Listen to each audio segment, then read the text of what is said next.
For the first time, the majority of travelers on the next local honor flight will be Vietnam veterans.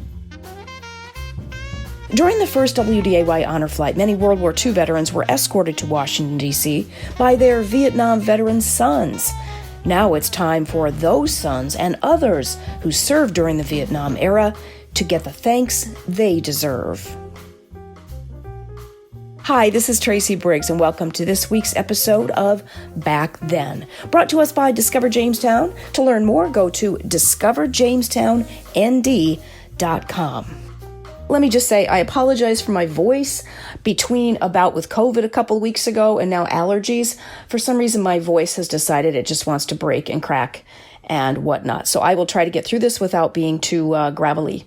When I was a little girl growing up in South Fargo in the early 1970s, there were two cute boys who lived across the street from us. Twins. One wore blue, the other green. They were part of the neighborhood gang, just like the rest of us, but something was different. My mom warned us to be careful what we said to them. Don't ask about their father, she said. I don't remember being curious enough back then to ask why, until years later when my mom told me she believed the boy's dad was either a prisoner of war or missing in action in Vietnam. When I was a child, I'm not sure I would have understood what she meant. I just knew Vietnam was something I might hear Walter Cronkite talk about on the news, but most of the time it was uncomfortable to talk about, even in our little neighborhood. And it was elsewhere, too. American soldiers returning home from Vietnam often faced scorn as the war they had fought in became increasingly unpopular and deemed by some as unwinnable. The war claimed the lives of more than 58,000 American service members and wounded another 150,000. But even those who came home in one piece met with trauma. Some were spit upon, yelled at, or even called baby killers. Given the hardships many Vietnam veterans went through during and after the war, I'm all the more happy for something that's happening this month.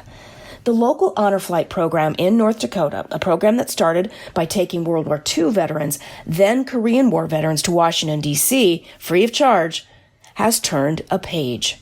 Starting with the next flight, September 11th, the majority of veterans now going on honor flights from here are those who have served during the Vietnam era.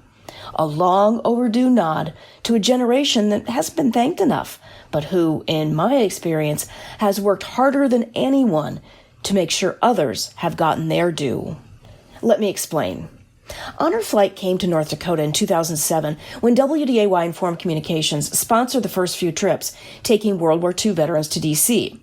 It was absolutely one of the unique pleasures of my life to be part of that committee.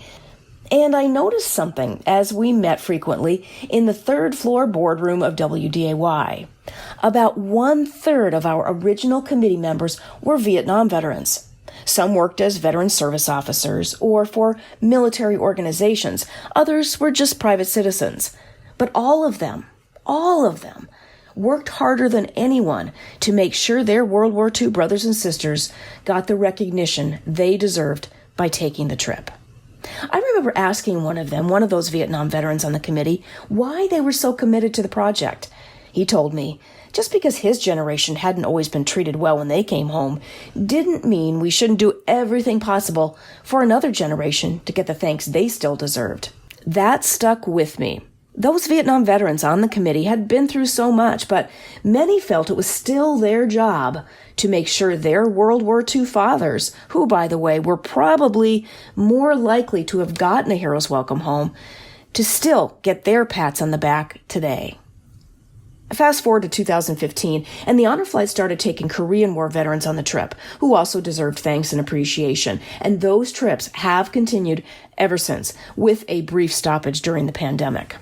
In 2017, the WDAY Honor Flight changed its name to Veterans Honor Flight of North Dakota and Minnesota to reflect that the local organization is run by private volunteers, not Forum Communications and WDAY employees. But it goes without saying, Forum Communications still supports and appreciates the organization's efforts and values our role in kicking it off in 2007. Now, get this, I'm lucky enough to get to go on the trip again.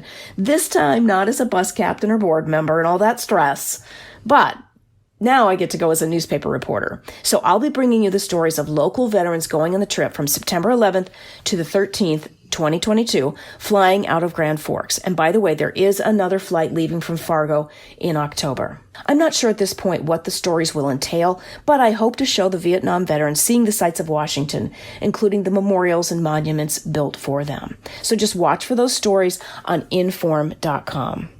As I've started the research for these stories about Vietnam, my neighbor boys from the early 70s have certainly crossed my mind. We ended up moving from the neighborhood before the war even ended, and I never found out what happened to them or their father. Did their father make it home alive? Is he still listed as missing in action or as a POW? Since I don't recall the boys' last names, it's hard to know. I'm not sure I'll ever find out. But what I do know now is, unlike all those years ago, I do plan to talk about Vietnam. Thanks for listening to this week's episode of Back Then. Again, brought to us by Discover Jamestown. To learn more, go to discoverjamestownd.com.